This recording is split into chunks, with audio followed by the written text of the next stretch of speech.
Assalamualaikum warahmatullahi wabarakatuh. Alhamdulillah hari ini Fadil presentasi KS di semester 1 ini. Gimana? Sehat? Sudah siap? Kalau sudah siap, waktunya 35 menit totalnya. 15 menit presentasi, 20 menit tanya jawab. Silakan Fadil. Assalamualaikum warahmatullahi wabarakatuh. Waalaikumsalam. Sebelum kita memulai KS, alangkah baiknya kita berdoa dulu. Berdoa dulu.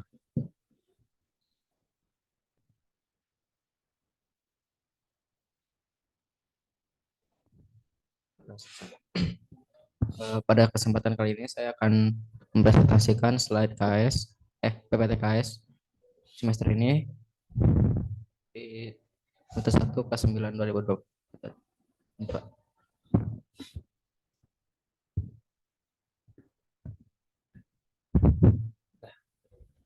Eh, Pada semester kali ini saya memilih memilih pelajaran IPS yang topiknya Perang Dunia Kedua.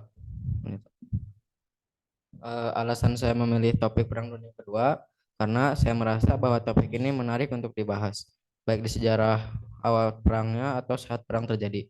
Karena saya rasa juga anak-anak SMP Al-Kausar ini belum sepenuhnya mengetahui tentang Perang Dunia II ini.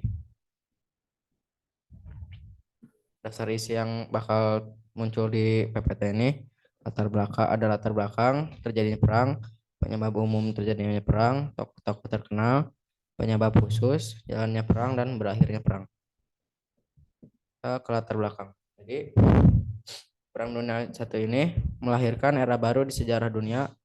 Banyak muncul negara baru yang dulu membentuk negara salah. Negara dulu tuh sistemnya monarki dan pindah ke negara modern yang sistem itunya republik. Di sisi lain ada negara yang karena latar belakangnya buruk yang akhirnya mengadopsi ideologi yang rawan untuk memulai perang seperti Italia, Jerman, dan Jepang. Saya akan menjelaskan satu persatu. Pertama ada Jerman, Italia.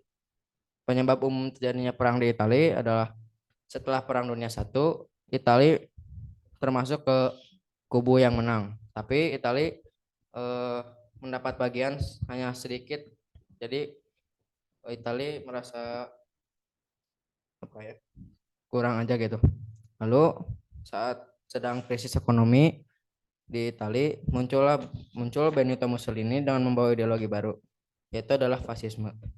Fasisme adalah ideologi politik dan gerakan sayap kanan ekstrim yang sombong, membentuk ekstrim yang paling berlebihan dari nasionalisme atau nasionalisme berlebihan.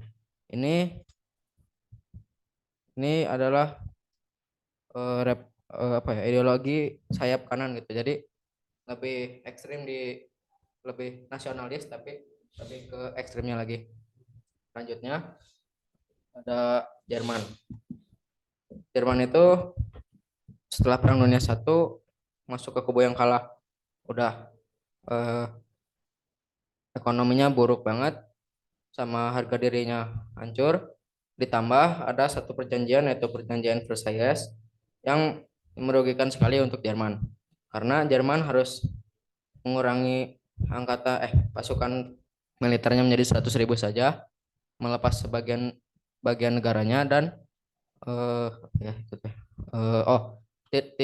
tidak boleh memiliki armada armada perang seperti pesawat tempur dan itu. Selanjutnya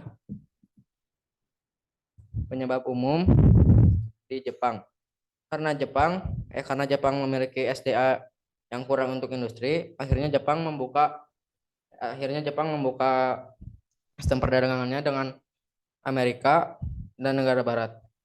Tapi sebelumnya Jepang tuh nutup negaranya banget selama 200 tahun sampai akhirnya dipaksa dibuka oleh Amerika karena Amerika ingin melakukan perdagangan dengan Jepang.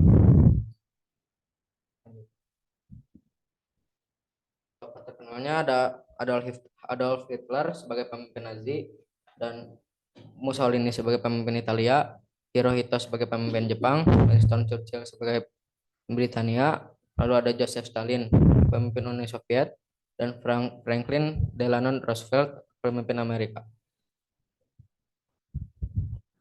Penyebab khusus terjadinya perang adalah ketika Jerman melanggar janji dengan sekutu dengan melakukan penyerangan ke Polandia tanggal 1 September. Jadi Jerman tuh awalnya cuman nyerang-nyerang negara-negara kayak Austria, Ceko, lalu sekutu tuh cuman ngasih-ngasih dengan cuma-cuma. Jadi Jerman tuh ngerasa jadinya Jerman keburu jadi kuat, terus ngebuat perjanjian dengan Uni Soviet buat menyerang Polandia. Ketika Jerman menyerang Polandia, sekutu langsung menyatakan perang. Gitu. Jalannya perang, saya akan membahas 3 front, yaitu Western Front, Eastern Front, dan Pacific Front. Western Front terdapat Jerman yang melawan Perancis, Belgia, Inggris, dan Belanda. Eastern Front itu Jerman melawan Uni Soviet, dan Pacific Front Jepang melawan Amerika di darat dan di laut. Jadi kalau Eastern Front itu di daerah sini, Eastern Front daerah sini, dan Pacific Front sebelah sini. Jadi awalnya tuh Jerman nyerang Belanda ke Prancis. Sebelum menyerang sini, Jerman kan menyerang Polandia. Dia membuat perjanjian dengan Uni Soviet untuk menyerang Polandia. Jadi dibagi 2 daerahnya. Ini tuh biar Jerman nggak dikepung dari sisi Uni Soviet dan Prancis, Inggris. Karena kalau Jerman langsung nyerang Polandia, itu bakal perang dari Uni Soviet sama Prancis ini langsung ke Jerman titik tengahnya.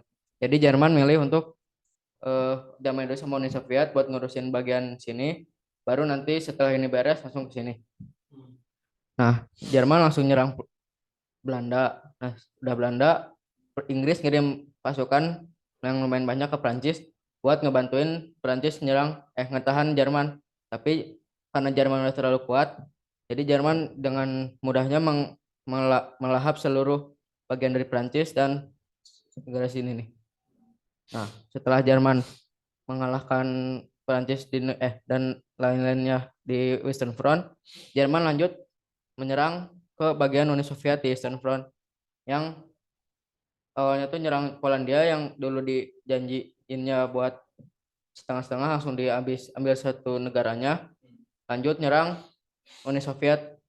Nah, Uni Soviet tuh udah diserang hampir sampai Moskow, atau dulu tuh nama kotanya Stalingrad. Nah, kalau Jerman udah nguasain Stalingrad, Uni Soviet udah diambil alih sama Jerman di Perang Dunia Kedua. Lalu ada Pacific Front yang ada 2 negara yang yang ribut, itu adalah Jepang sama Amerika Serikat. Nah, Jepang tuh pengen ngebuat Asia Timur Raya yang pemimpinnya itu kayak Jepang. Tapi waktu Jepang udah mau nyerang seluruhnya, ada di Australia tuh ada Belanda, Amerika sama Jepang. Nah, Jepang nyerang pulau militernya Amerika di pulau di daerah sini nih, Pearl Harbor. Nah, Jepang nyerang ke sini, Amerika nggak terima, akhirnya perang di Laut Pasifik yang berlangsung berapa lama ya? Beberapa bulan lah. Sampai Amerika nempatin pulau di Okinawa. Nah, di situ Amerika mulai perang sama Jepang di darat, dan perangnya dimenangin oleh Amerika. Plus ada bom Hiroshima sama Nagasaki yang diledakin di Jepang yang membuat Jepang kalah. Nah,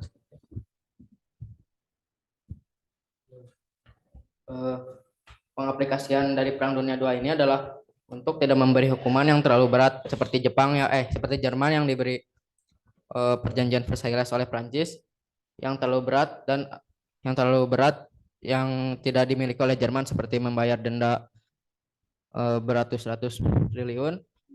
dan mengurangi pasukannya itu udah sangat merugikan Jerman banget karena Jerman juga kalah dari Perang Dunia Satu gitu. Jadi karena dapat menimbulkan rasa sakit hati bahkan sampai dendam, eh, kita harus mengerti perasaan orang lain. Perspektifnya, eh, kan awalnya tuh Jerman kayak nyerang-nyerang Austria, Ceko, eh, Inggris sama Prancis atau negara sekutu itu kayak terlalu toleran kayak eh, Jerman mau ngambil Austria misal, ya udah ambil aja, mau ambil Ceko ambil aja. Jadi Jerman tuh keburu kuat buat diituin, harusnya waktu di awal tuh mumpung masih diambang-ambing langsung dihajar aja buat lebih tegas agar Jerman tidak semakin kuat. Self knowledge-nya, saya bisa memahami materi ketika saya memiliki banyak pernyataan yang baru dari materi tersebut. Refleksi diri, kekuatan saya bisa menyelesaikan tugas dengan baik, dapat menghargai orang lain dan semangat belajar. Kelemahan, susah fokus, banyak bercanda. Kalau misalnya ada pelajaran yang nggak bisa, udah ditinggalin aja, jadi malas belajar. Rencana tindak lanjut dan harapan, saya harap bisa serius dalam belajar, dan saya harap seluruh teman, guru, dan orang tua selalu mendukung saya. Sekian, terima kasih. Wassalamualaikum warahmatullahi wabarakatuh. Waalaikumsalam. Ya, terima kasih. Alhamdulillah Pak Jil yang ini keren banget. Biasanya ngambil PJOK gitu. Sekarang ngambilnya sejarah terus benar-benar menguasain gitu, bisa ngejelasin gitu. Tadi juga detail gitu ngejelasinnya. Ya, semangat Pak Jil. Baik, selanjutnya itu sesi tanya jawab dari guru pembimbing dari Pak Isan dulu, dipersilakan. Oke, assalamualaikum warahmatullahi wabarakatuh. Waalaikumsalam. Jadi Pak Jadil, pertama-tama jujur saya puas ya dengan presentasi kamu ya. Beneran ini, nggak bercanda ini ya. Karena kelihatan dari yang saya jelaskan tuh Pak Jadil nangkap semua nih. Nangkap semua yang saya jelaskan, nangkap semua. Walaupun tadi awal rada baca, tapi setelahnya kan kamu nggak baca kan. Jadi sebenarnya bisa kamu nggak baca, Jim.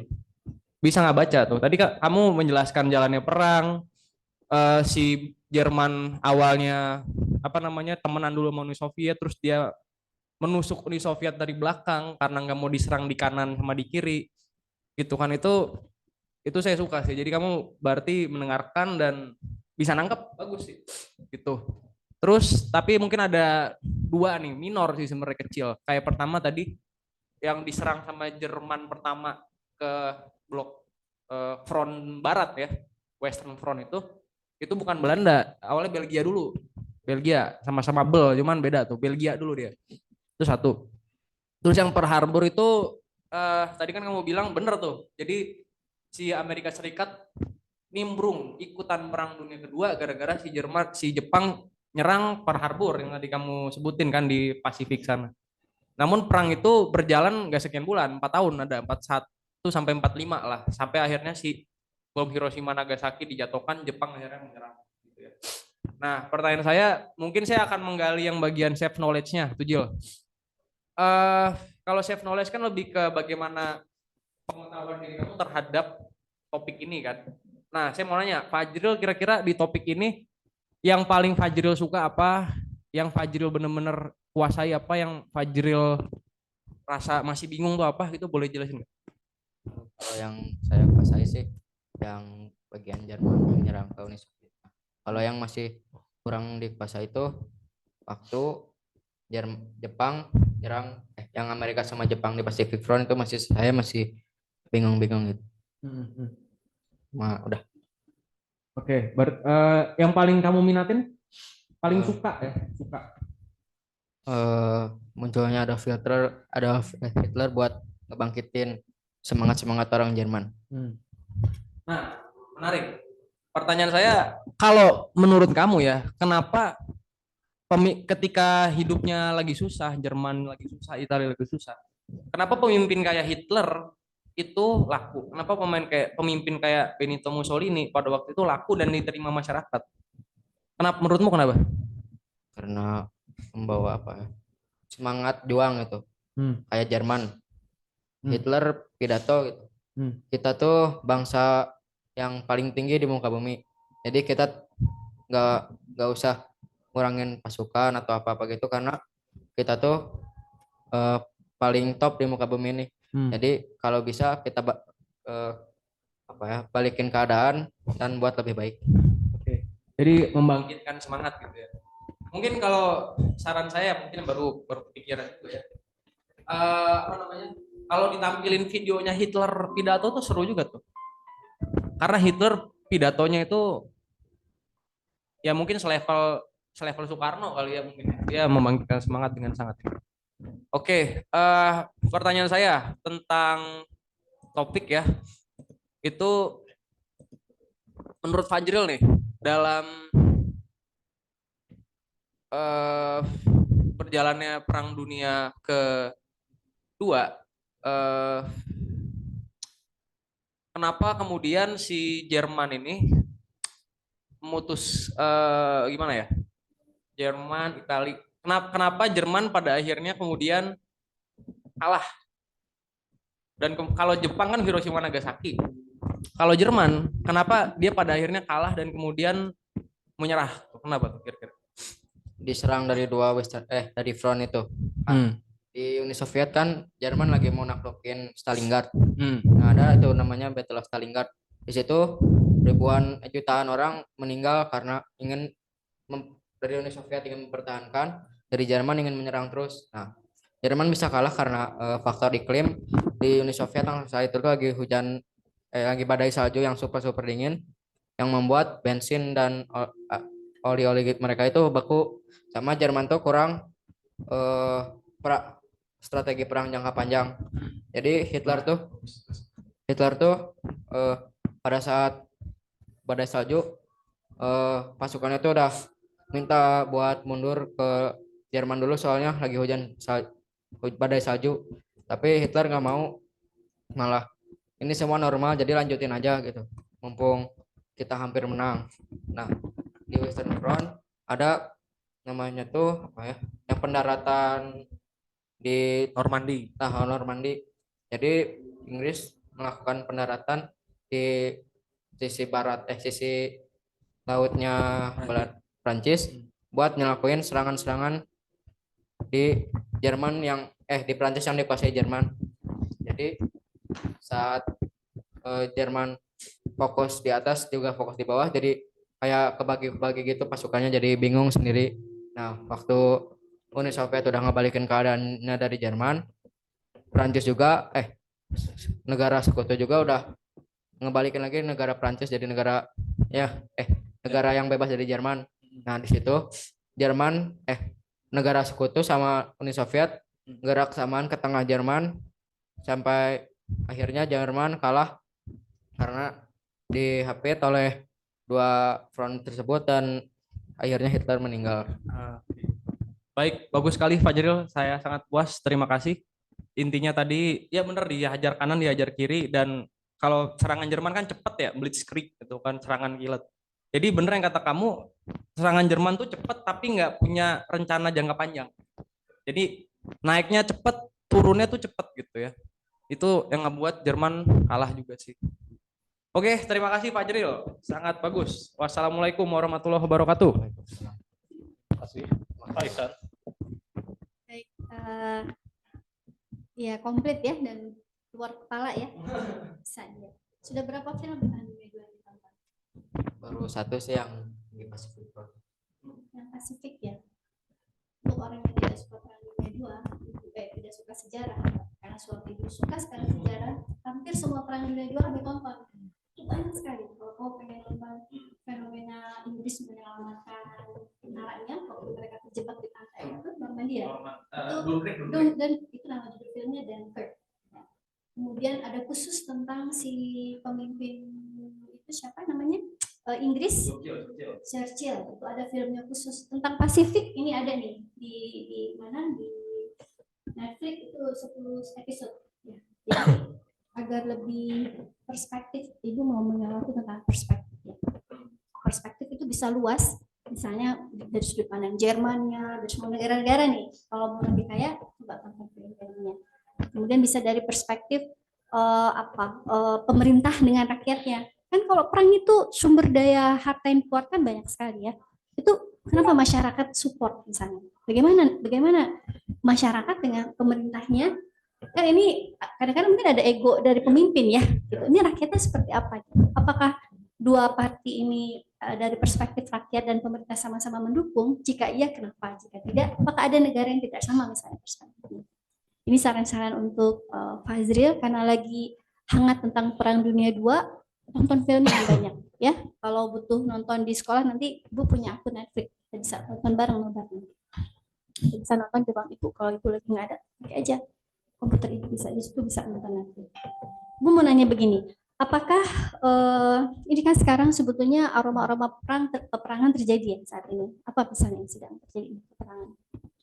Palestina, Israel, Apalagi Rusia, apa itu teh? Ukraina. jangan dijawab dulu. Ya, jadi bagus ya, berarti Fazril punya kepekaan ya terhadap apa yang sedang terjadi hari ini.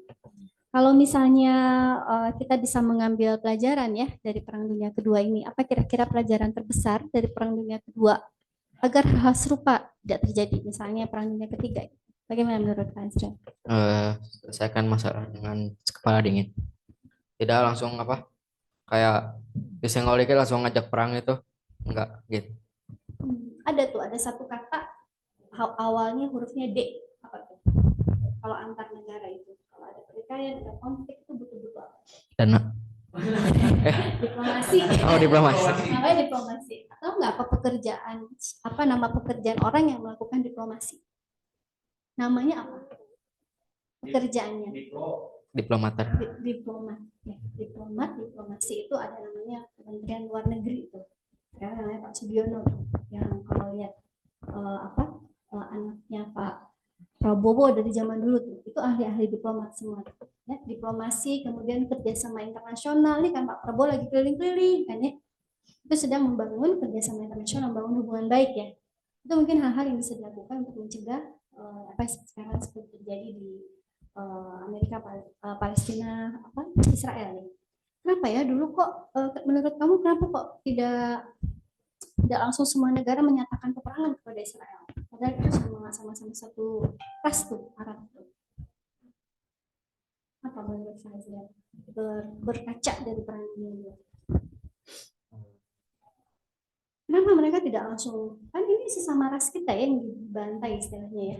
Ini sih bukan perang agama kan ya, ini mah perang perebutan tanah aja gitu ya. Menurut Fazril Punya backing. Oh, siapa backingnya? Kayak kan Israel tuh didukung sama Amerika. Lalu kenapa misalnya sesama Arab tidak mendukung, tidak menyatakan peperangan kepada Israel?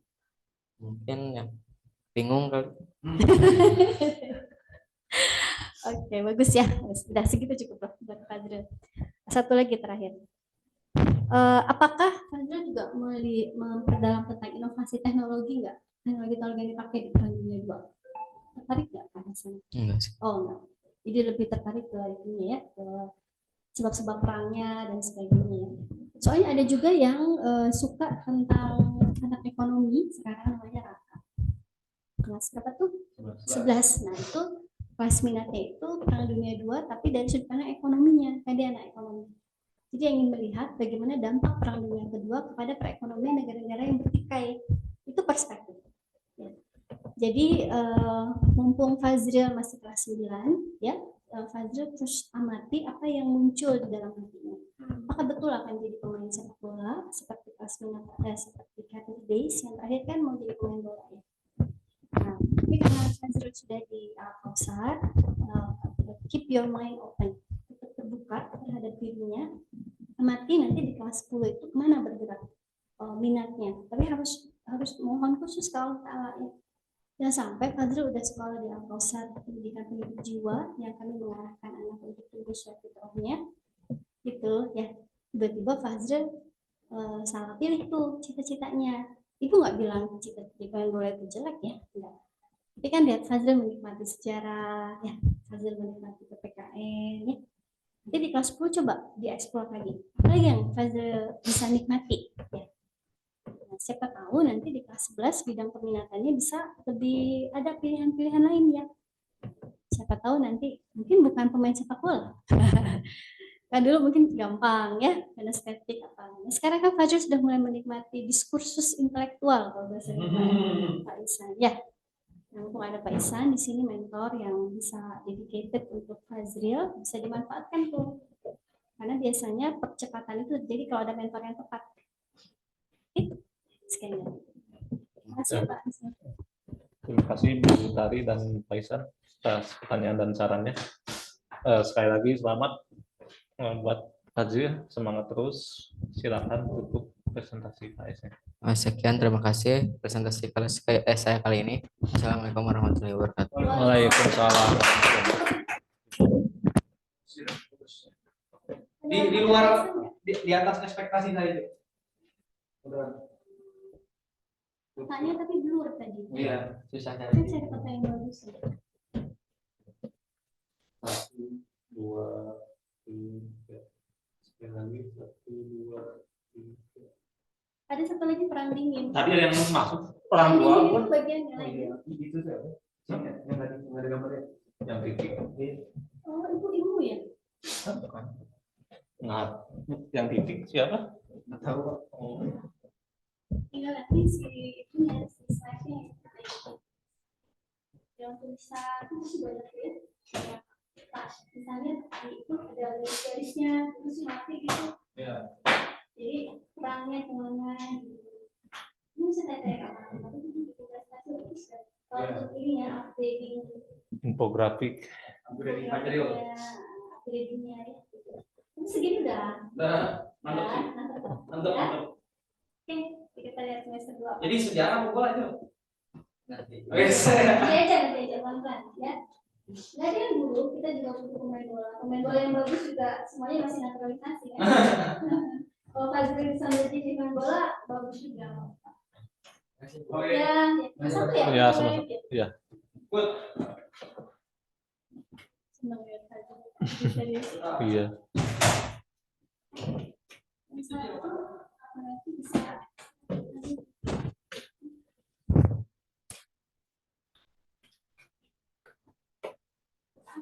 Ya, sama-sama.